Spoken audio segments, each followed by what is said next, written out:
Hey there, everybody. Welcome to Nurse Training and Advocacy. Thank you for joining me. It's Maggie from, again, Nurse Training and Advocacy. Happy 4th weekend.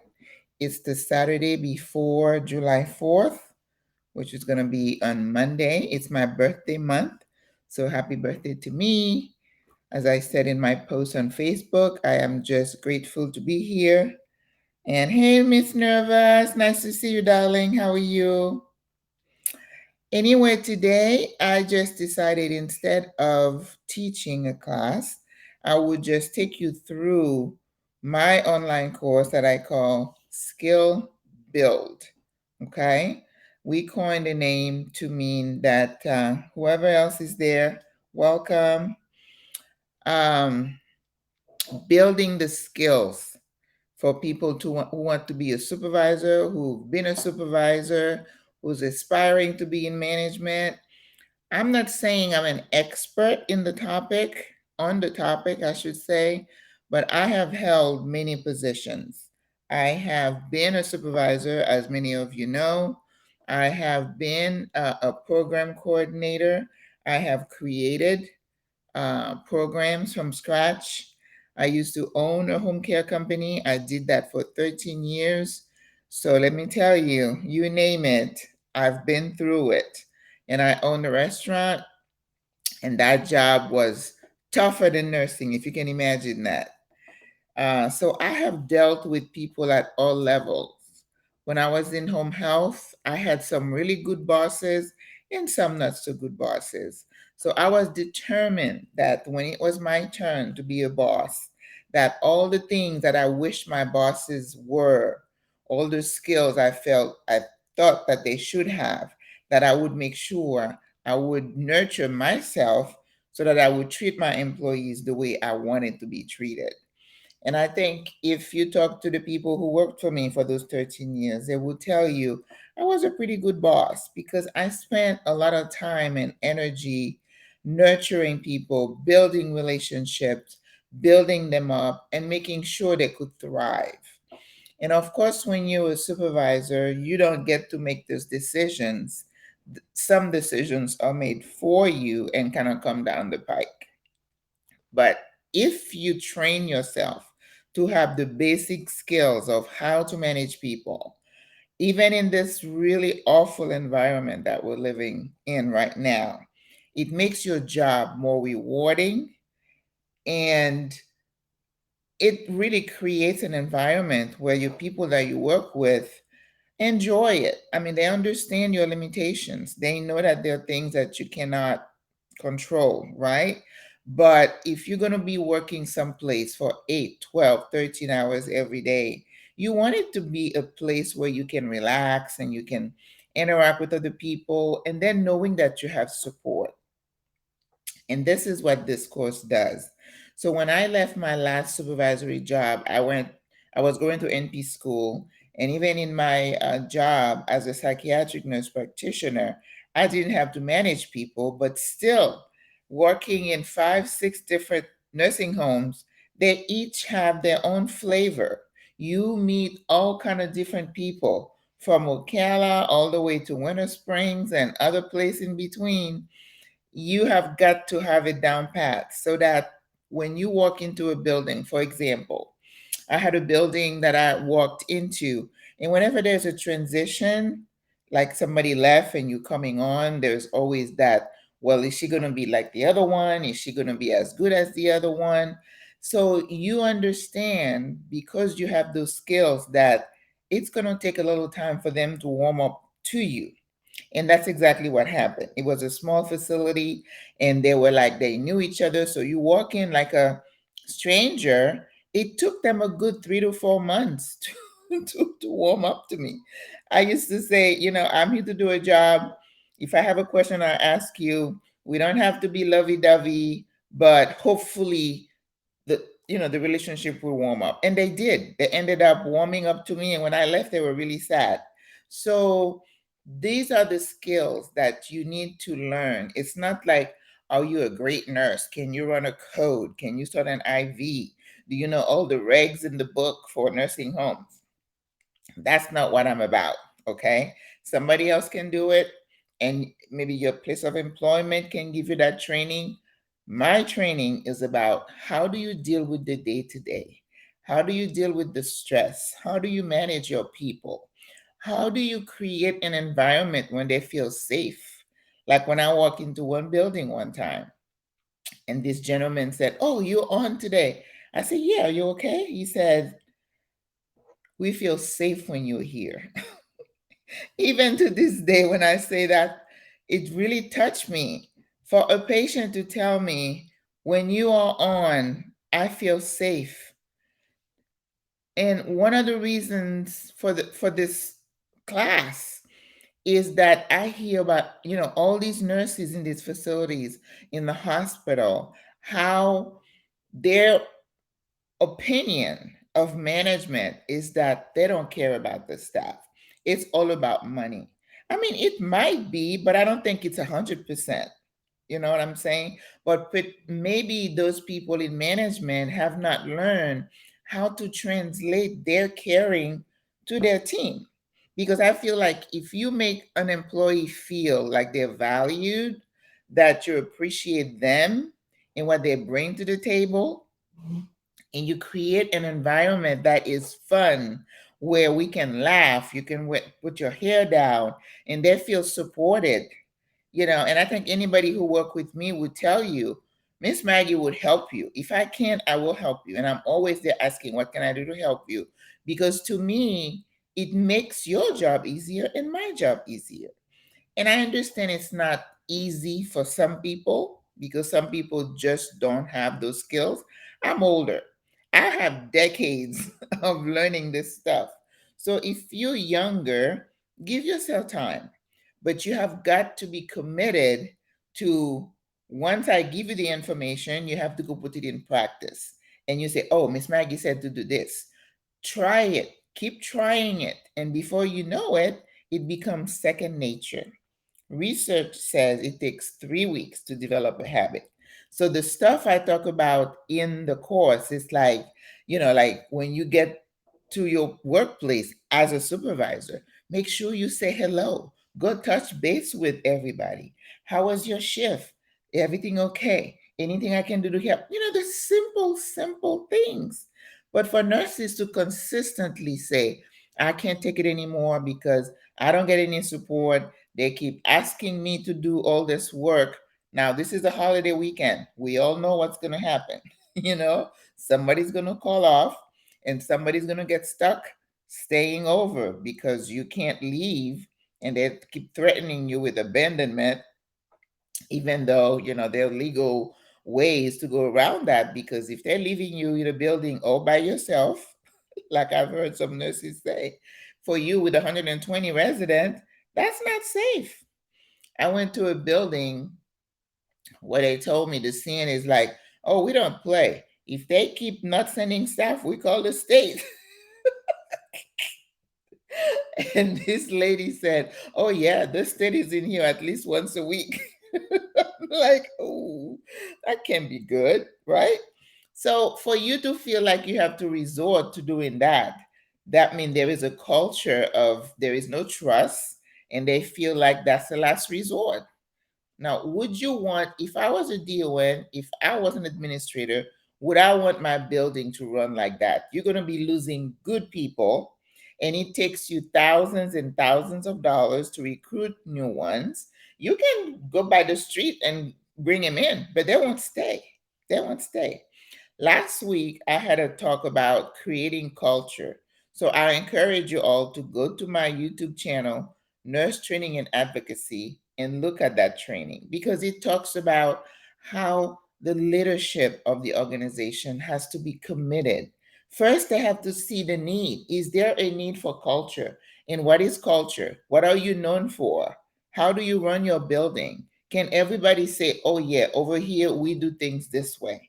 Can your staff say that? Can they verbalize it? You know what I'm saying? So it can be done. It just takes, when you recognize you need it, dedication, and be committed to living it every single day, and then infuse every part of your organization with those values.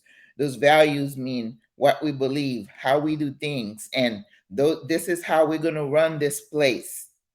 You can do it. You can do it. Anyway, so now that I'm retired, I have a lot of time. Well, kind of, sort of. I'm teaching at South University once a week, and I think I'm going to get another online job I can do from here. So, hey, oh, somebody's looking about my stuff that's posted. But anyway, so I had decided even before I had left this last job that I wanted to do something online because, as you guys know, with COVID, learning and even medicine is just like open this, this opportunity for people to be treated, for people to learn, and for people to do all kinds of activities online. I was watching this guy, he said he moved from LA to New York to open a gym, and then COVID hit. Boom. So all the gyms were closed. Some people really went through a tough time with COVID. So he couldn't open the gym, and I'm sure he had costs and everything. So he said he had to come up with a way to make some money. So he started doing some training online and marketed it to some people because everybody was at home and they needed to work out because we were all putting this weight on, right? And you reinvent yourself. And I talked about that again. Opportunities. Whenever there is tragedy, there are opportunities. So to be able to sit in your own living room or in your, like here on my kitchen table and I watch tons of YouTube videos, whether it's related to my job, when I was going to this nursing home doing psychiatric nursing, and I had like an hour and a half drive. Let me tell you, I got on YouTube and I was listening to some presentation. You can learn all kinds of ways, but you have to want it. You have to want it. I can't force it. It's available to you. It's up to you to reach out and grab it. Okay. So I did a short presentation, and I'm gonna go through I got like 8 slides. It's not nothing like a regular class. So let's go. All right. So this is the name of the class. I called it the Skill Build course for nurse supervisors. That means we're going to build your skills. It doesn't mean you don't have the skills. I'm not saying that. If you're a brand new nurse supervisor, did somebody put you through some training? Maybe you've been doing it for a little while, but do you feel like you could use a little bit more? Because in the course, I go through all kind of scenarios I can think of, and there are many. Like finding your patients outside in the shed and having a family member who's irate and nervous. I remember your little incident with the guy with the scissors. That's crazy stuff that happens. And as a psychiatric NP, let me tell you, there's some crazy, crazy situations that we can get ourselves into. And I think nurses need all the support we need, all the training we need. And the problem we have is that it's not available to a lot of us. And because of cost and all the money the centers felt they lost to COVID, even though they all had all this money from the federal government. But those PPEs really were expensive, and I'm sure it kind of put a dent in the budget. So, skill build, just remember that. Okay. So, the target, who am I targeting? Again, new supervisors, those of you who maybe want to leave the bedside and you want to learn skills to maybe you have your eye on an ADON position, a DON position, and ED position.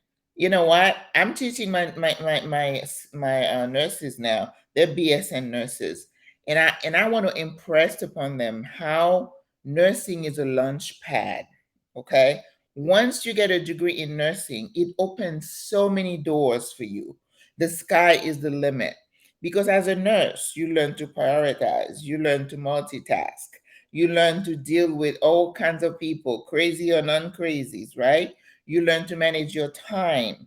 You learn to, like, if you're a mom and you have kids, you got the house, you have the kids, you got your job. You are a powerhouse. You know how to multitask, okay? So those skills And then if you take this course, it tells you how to deal with difficult people, how you manage emergencies, how do you prioritize your tasks, how do you stay organized when I give you the form, the grid for your shift, and you have everything there so that when you're leaving, you know you've covered everything you needed to cover. And when you're doing the handoff, you're giving a report. That's why, when I worked, I took time to time my report. Anything that happened, I documented. So when I left and I gave that report, no one's going to call me, when I'm sleeping to say, oh, Maggie, what happened here? Oh, Maggie, did you do this? No, I give you more information that you need so that you know exactly what happened throughout my shift or my weekend. So being organized and knowing your responsibilities. I talk about staying in your lane, right? If you're a supervisor, you're not a unit manager, nor are you a DON. Knowing how to deal with those CNAs that could make your life miserable. I did another course about CNA nurse relationships, and it's also on that YouTube channel. Go ahead and check it out because if you're dealing with people, you're going to have issues. You need to expect that you're going to have issues. The one who's lazy, the one who's always on her phone, the ones who walks around with all these long nails and then tells you you have 5 skin tails you have to deal with, you have to learn how to deal with all those different situations. And you don't have to be calling your manager every day to say, oh, this happened. How do I handle that? You got this because I'm giving you those skills. Okay. So new supervisors, current supervisors, or might need a refresher, or might just be curious and say, well, let me see what this girl is gonna say. Why not? You can do that. Unit managers in any setting. And of course, my last few, like 10 years, were in long-term care. I see the greatest need in long-term care. But education in nursing is becoming your responsibility now. You know how it used to be, oh, every month you had like some program and you can get your CEUs. Now we wait till like it's time to renew our license and we buy this little $29 thing and then we cram all this information. I'm pretty sure you don't remember a lot of it, right? You just get it for the CEU so you could get your license. But listen, if you want to be an average nurse, do it that way.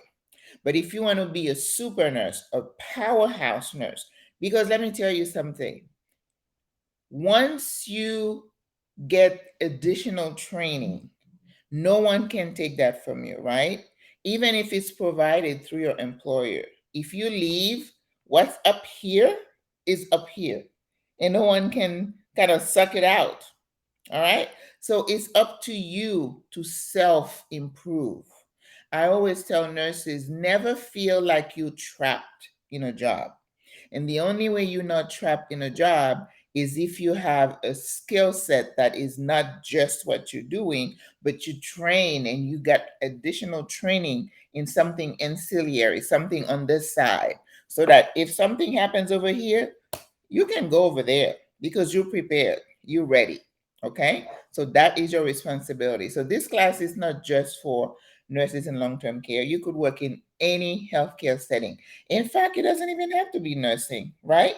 You could be any kind of professional because if you go in to manage people, this class will help you.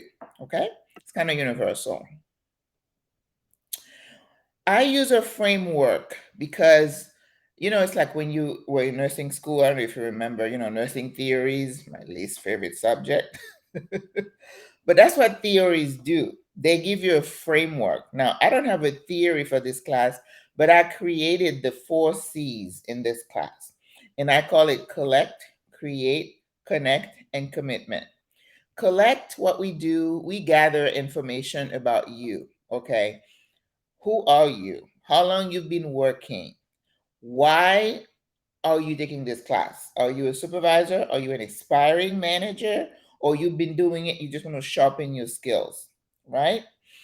I am a big proponent of doing self evaluation to see what kind of natural abilities do I have, right?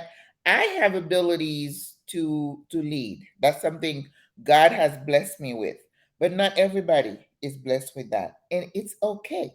It's not a negative. But like my kids, like when you were leaving high school to go to college, this is a great time. Those of you who have teenagers, really have the kids take a self assessment. Don't just rely on the school counselor because I can tell you, sometimes they stir your kids into different fields. So when you get the child, because you know your child, right? But I think it goes a little deeper than that. There's Myers Briggs, there's DISC profile, they have different ones. They could call it personality test, they could call it aptitude test, they can call it assessment test.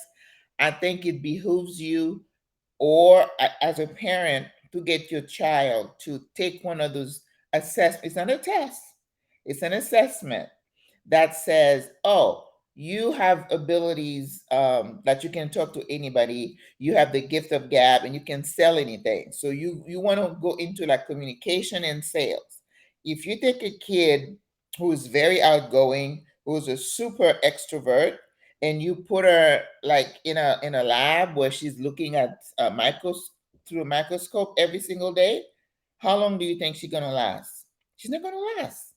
And if she feels obligated to stay in this job, she's going to become resentful. She's going to be angry and unhappy.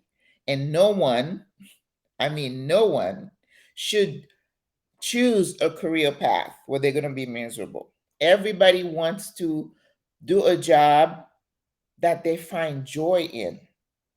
I've been a nurse for 34 years or so, and I can tell you every single nursing job, and I'm going back to the 1980s, I'm thinking back, I have enjoyed every single one of them. Not many people can say that. I have never been burnt out, like some people say to the point where I'm running away from nursing and I'm ready to lose my mind. No. You know why? Because I was always on a quest on self-improvement. I was always going back to school. I was getting degrees because I never wanted to be stuck. I don't want to feel like I'm in a rut, right? So you want to know why you're doing a supervisor job. Is it because it's more money? What is your why? I have a section called What is your why? Why are you doing it? Do you have an affinity to deal with people? Are you comfortable counseling people? When I was a manager, owner of my home care company, was I comfortable firing somebody? I don't think anybody enjoys firing someone, but some people would run, for the hills before they do it. But if you are a manager and you have the skill set that says this is all part of managing, and there is a science, there's a skill on how you relieve somebody of their position in a humane way. Just like there's a way you can counsel someone. Not everybody can call somebody in their office about something they did wrong. And that's why a lot of managers, they just let them do whatever. And then it's chaos, right? And sometimes the leader up here is not the manager because the manager is the one that makes sure things are done.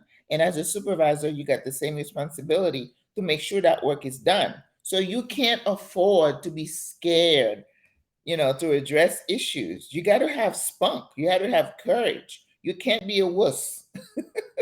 This job is not for sissies. So knowing, do you run away from conflict? Do you like, oh, I don't want to get her mad. I don't get her upset. Then maybe you shouldn't be doing this job. Okay. So even if you are in a supervisor position, some people are doing it, but they're so frustrated. They have such issues with this one and that one and that one. Understand that you're going to have different personalities. That is part of the job. That should not cause you to quit. But if it's stressing you so bad to the point that whenever you think of going to work, you're like, and everything is tightened, your heart rate, that's not healthy. Life is too short. Okay? So take that assessment test and find out why you're doing this job. Why do you want to take this job? Make sure you have an affinity for it. Now, if you are in a position like that and you don't have the skills that I'm going to be talking about in the course, but you're open to embracing those skills and learning them, yeah. But if you're like, oh no, no, I know I'm doing this job because the money is good, but I hate it. I hate it. I mean, I can tell you not to do it, right? Because we all have our reasons for why we stay in a job or not. Maybe you need the money. Maybe you are the income earner in your family. I am not in a position to dictate to you what you need to do for your life or for your family. I'm just saying it might be a little bit challenging for you. But Maggie to the rescue. If you're open to learning, you can improve. Okay. So we collect all that data. We find out why you want to do this job. Then we're creating tools for you. We're teaching you how to deal with. We're teaching you time management, prioritization, communication.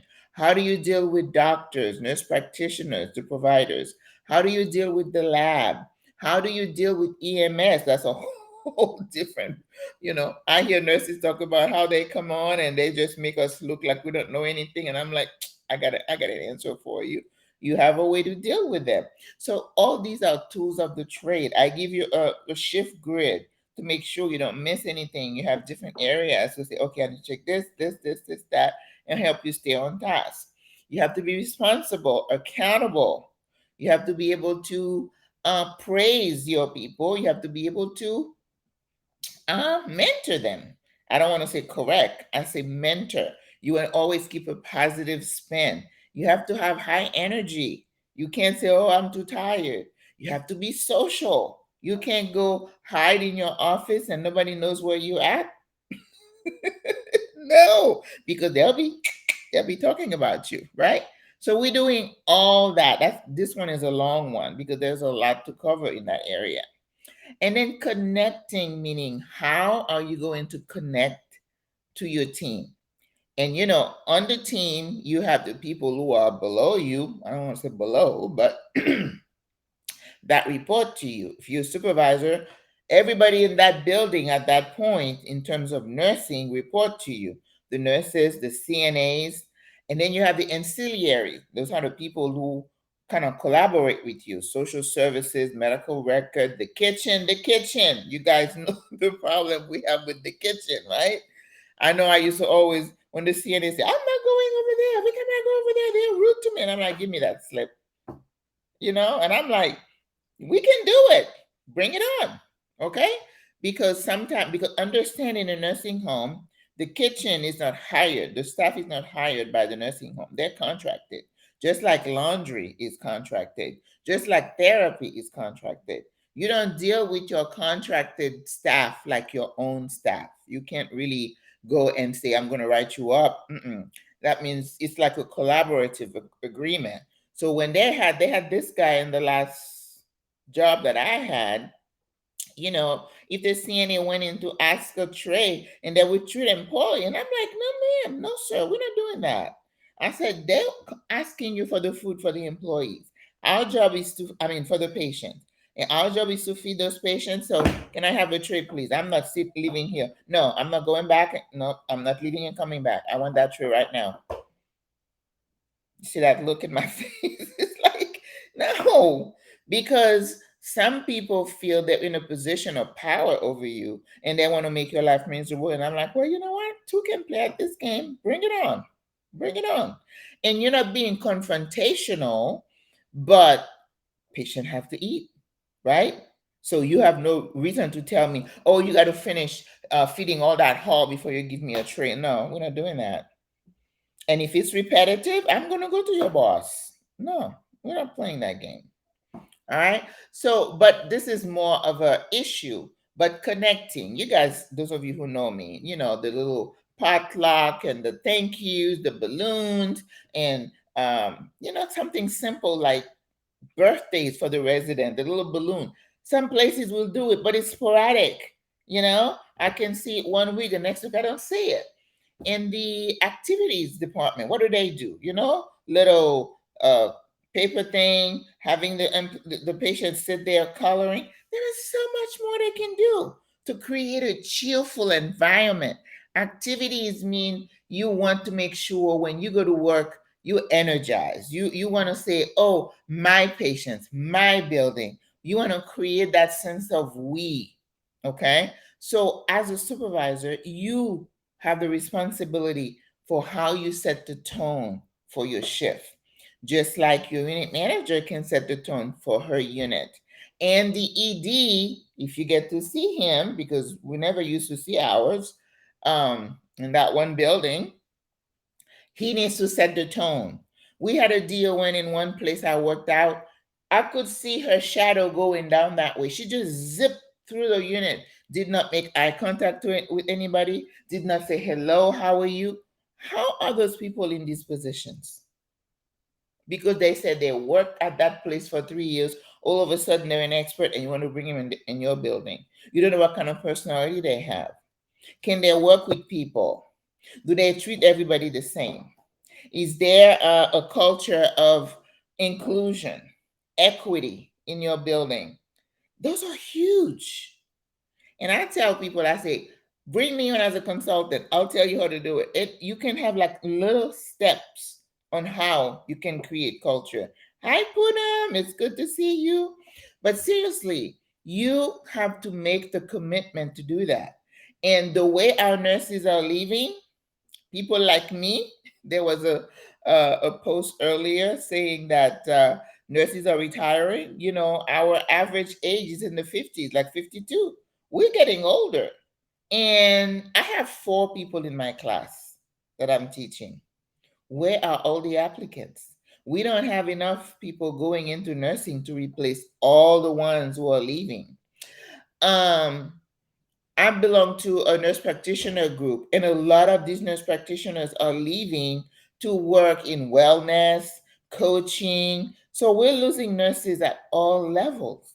And I said last weekend, if you say, "Well, I'm burnt out at the bedside. I'm going to go into advanced practice like mine," and you think it's going to be a piece of cake if you're a nurse practitioner, mm-mm.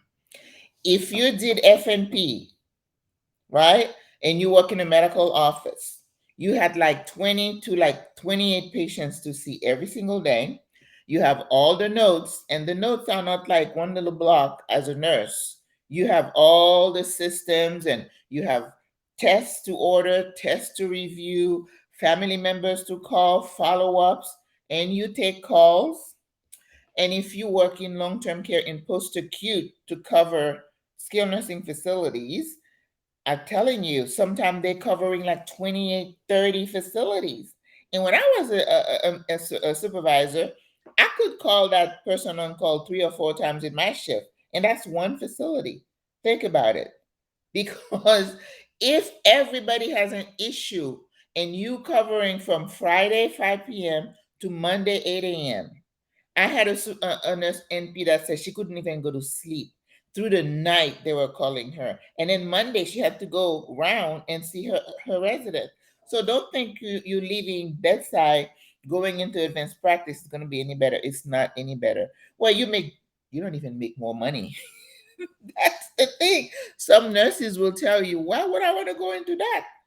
I'm making more money as a nurse." Because as a provider now, you're in a different realm. You're more liable. You prescribing. So anything that happens, it's on you, and you're more likely to be sued. Okay? So connecting, I spend a lot of time telling you the small things you can do to connect with your team. And connecting also needs to be with your management. Unfortunately, and as a supervisor, sometimes the same disconnect the floor nurse is talking about with management, you still feel it, you know? Um, let's see. In one of the supervisor job, I had a boss that wasn't she wasn't so bad. And then I had one that was horrible. When I was a supervisor in a home health company in the 1990s, early 90s, before I opened my agency, she was absolutely fabulous. So you don't know what you're gonna get. So you just have to learn how to roll with the punches and know how to adjust. Knowing what your job responsibilities are is important. Make sure you read that job description to know what you're responsible for and stay in your lane. Don't try to act like you're a DON, you're not a DON. Don't try to act like you're a unit manager. You're not a unit manager. But at the same time, you don't want to be spoon fed all the time. You don't want to be on the phone every single day saying, this patient had a fall. What do I do? No, because after a while, they're going to be tired of you. Why are you a supervisor if they have to hold your hand through everything? You have to learn to be independent thinker and make sure that you have all your ducks in a row when you're making a decision, when you're making a call, when you're dealing with a difficult family member. What you don't want is for that to carry on, and then the next day they're calling you in the office because of how you handle the situation. You have to learn those people skills of how to diffuse a situation. If a patient family comes and they're irate, how do you manage it? Do you call the DON and say, "Oh, I'm not sure Mr. So and so is so angry"? No. You have to make them feel like once they leave the building in your care, that you got it. You can handle it. Okay? And you can learn. And then commit means that you making a commitment to the things that you've learned in the class, that you go into practice those. You're going to put them into action. And what I do at the end of the course, I'm going to tell you how many chapters. When you finish, I give you a manual that's going to be like your Bible. Okay. Yeah. Anyway, it's going to be, maybe I'm going to do like a generic portion for supervising, and then I'm going to do a portion for long-term care, because there are certain things that are unique to long-term care that the hospital setting doesn't deal with, right? Like they could put restraint on somebody and we can't, and how you deal with all those people falling. The nurse who got arrested earlier this year for somebody had a fall, had like 4 falls, and she did not follow through. Some people, I've seen nurses be um, too nonchalant about certain things. They're like, like because somebody's 89, it's like they're not worth your time. Well, they will be when you call to court and they handcuff you, right? So you got to make sure you follow through. You make sure you cover all bases, knowing the legalities. I mean, I've seen nurses so relaxed. They're on the phone, they're talking to their boyfriend, they're doing whatever online, their business, they're selling. They don't even go make round to check on the patients. I know these nurses scare me.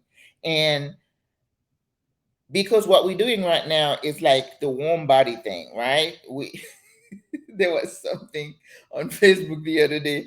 This They said this manager supervisor is looking at this nurse like this, who's not doing her job, but knowing that he can ask you to leave because he needs you to do that med pass. I know. I know sometimes we wish we like I would work short. It's better to work short than work with that one, but I know. So you have to be able to deal with those as well. So commit to using everything that you learn in the course. My promise to you to the course is to equip you with the soft skills. Remember, I'm not going to teach you how to use PPC, PCC, or how to do um, a fall report. Those are your facility specific rules that got nothing to do with what I'm going to teach you.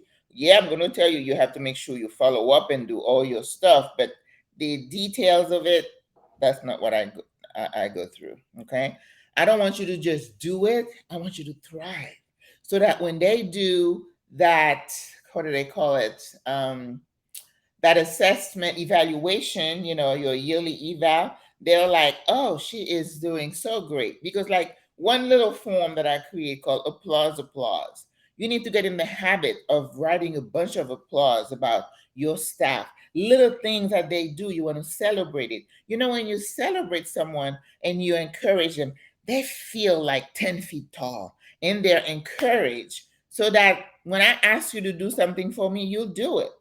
That doesn't mean 100% of them will. You're always going to have those painting, what kind of people that are constantly, taking your energy. Yes, you're always going to have those, but the majority of your people are good people and they're working hard. In addition to delving deeply into the pesky management principle, because there are principles to management. And I think this is what's missing a lot in training, right? And that's why this class is available. We provide you with the tools. Like I said, I give you chart, grid, script. You know how you call a doctor. I remember there was a new nurse. She was on the unit, and I was a supervisor, and then she was going to call a doctor. I said, okay, sit over here and watch me do it. And then when I finished, she's got like, dang, Miss Maggie, that was good. And I'm like, it's simple. It's going to become second nature to you. How you prepare yourself before you call a provider. You don't want to call a doctor and then you say, what was the blood pressure? And you're like, oh, let me go get it. Oh, no. No. Make sure you get your ducks in a row, okay?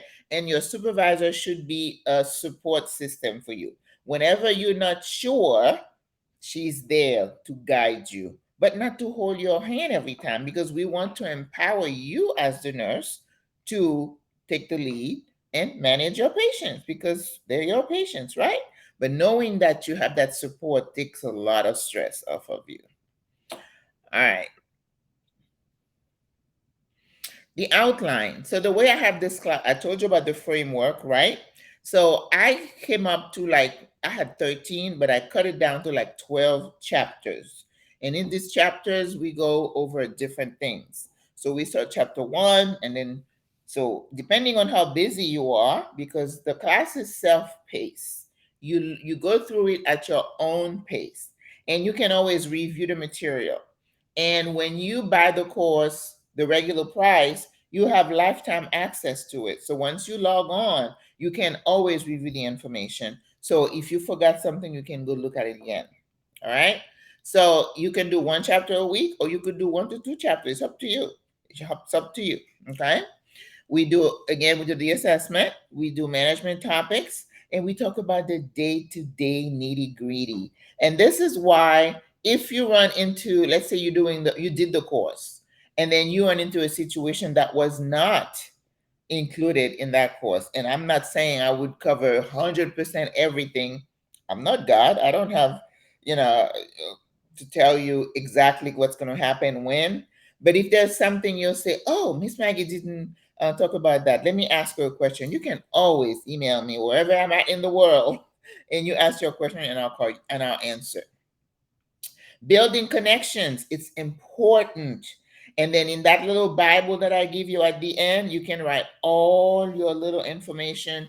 If you keep everything together, you don't have it like on a piece of paper and then you lose it, you can't remember where it is. Everything is neatly organized. Keep it in your bag. It becomes your Bible, not the real Bible, but it's become your Bible. That way you can refer to it. Okay. And the biggest thing is once you go through the course, you have to commit to the principles that you learn. Now, you've heard the saying, we can teach the horse to go through the water, we can force you to drink, right?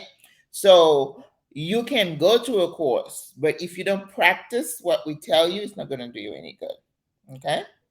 All right. All right. It is self-paced. It's online, 1 to 2 chapters weekly. You can complete it as early or as late as you can. It's up to you.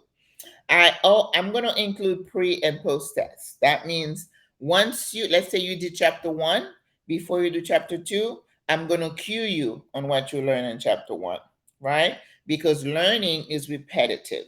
The more you talk about something, the more you see it, the more it tends to stick, right? So we're going to do pre and post tests. I say tests, and they're not tests. It's just kind of trying to assess your learning. And then at the end, I do a final exam. I call it exam, but it's not pass or fail. This is just to test your knowledge and retention, okay? Because you want me to give you a certificate of completion. I'm not going to flunk anybody. There is no pass or fail. This is just learning. And every chapter, I asked you for your feedback. Was it beneficial? Did you learn something? because I always talk about being a thinker.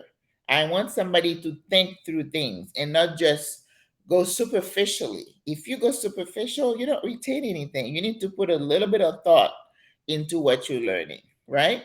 So there is going to be a certificate of completion. So my ultimate goal with this course is to offer the course to as many nurses as possible. Now I'm old, okay? So I think if nobody is born really a leader, I feel like you have certain abilities, and as you mature, you add to your skill set, and you're always learning and growing. Believe you me, I'm still watching videos. The Tony Robbins, it tends to be kind of repetitive, this one. But everything that's happening in nursing, we need to figure out how can we make it better. I have a lot of ideas. I have a class I'm going to be doing for new nurses because they need a lot of hand holding. The majority of nurses leave nursing within the first year. It used to be 9 months. Now some of them don't even last 9 months, right? And it's like a revolving door. And if we keep doing that, we're never going to have enough nurses. And who's going to take care of us, people like me, when we really, however long it takes for me to need some help? So it could get pretty bad because a lot of nurses are saying what they're doing in the nursing homes now. They're training the CNAs to pass meds, and the CNAs are not licensed. The med tech that they have in those ALFs, that's who's going to be giving meds in nursing homes. People in nursing homes are sicker, so you really need nurses with the training and a supervisor there for support. Because if that supervisor is rounding, which is something I talk about a lot, and she's checking in with those nurses, and the nurses know you're going to be coming around and checking in on those patients, they're more likely to, assess the patients and not leave them to themselves until we find them dead in the bed, right? And also, we need a culture in those facilities where it's just not the warm body, just they have two here, three here. But what kind of threes do you have? Is it 2.5 or 2.25? Because some of these nurses are not pulling their weight. I've worked with them. I'd rather take the cart myself than work with some of these nurses because they don't really care about the patients. And we have a lot of things happening in long term care where nurses do not give a flip.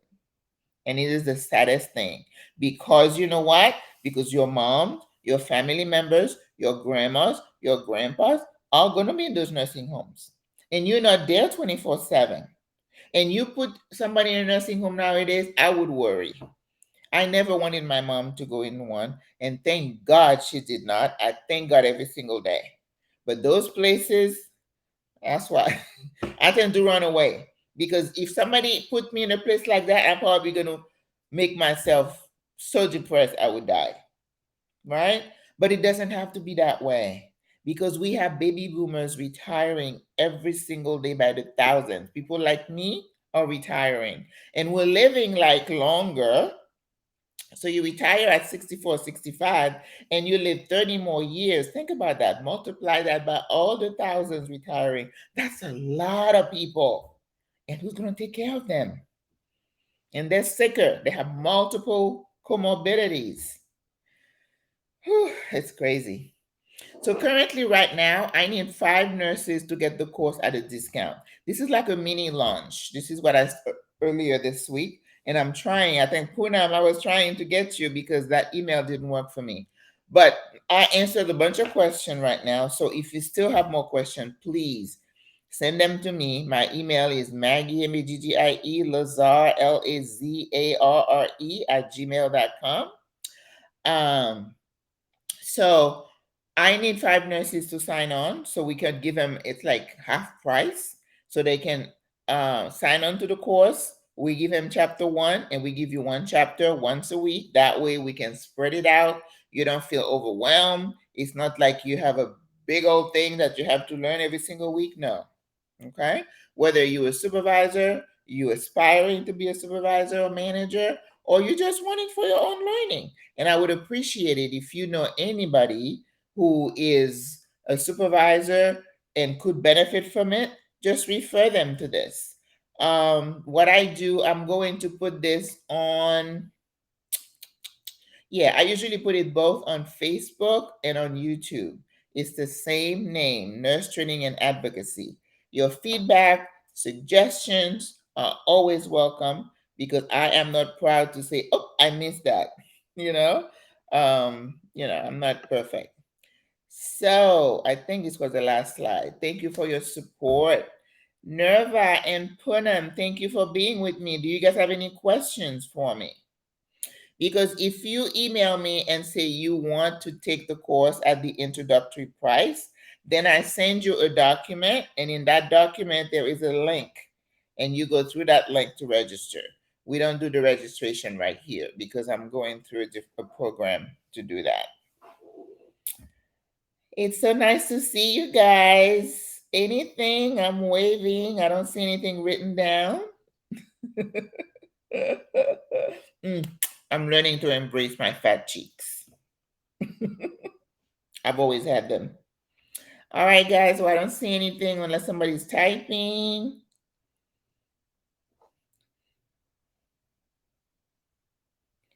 It's good to see you guys. I'm going to sign off. Again, my email, Maggie Lazar, L-A-Z, as zebra, A-R-R-E, @gmail.com. Good to see you, Miss Nerva. Kiss the babies for me.